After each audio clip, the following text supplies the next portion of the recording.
আসসালামু আলাইকুম সুপ্রিয় দর্শক। আমি আজকে লাউ নিয়ে একটি কথা বলবো। লাউ আর মাছি নিয়ে। এই দেখতেছেন মাছিটা বসে আছে, ক্যামেরা বন্দি করে তুলেছি।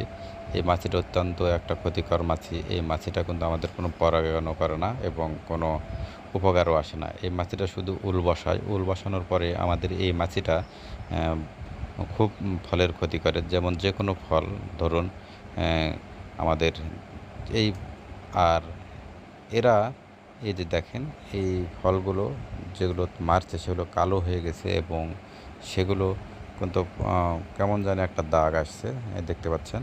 তো এই যে উড়ে গেছে এই মাছি। আসলে আমাদের এই মাছি কিন্তু মানে ক্ষতিকর মাছি। আর কিছু উপকারিতা মাছি আছে, সেগুলো হচ্ছে পরাগায়ন করে আমাদের ফুল ফল থেকে আর এক ফলে যায়, ফুলে যায়। তখন আমাদের পরাগায়ন করার পরে তখন দেখা যাচ্ছে যে আমাদের সেই ফলন ভালো হয়। আর এই মাছিটা আমাদের ক্ষতিকারক মাছি। এই মাছিটা হচ্ছে আমাদের খুব মানে অনেক কি বলবো, ফুল নষ্ট করে, ফুল ফল জ্বালা নষ্ট করে। আসসালামু আলাইকুম, ভালো থাকবেন, আল্লাহ হাফেজ।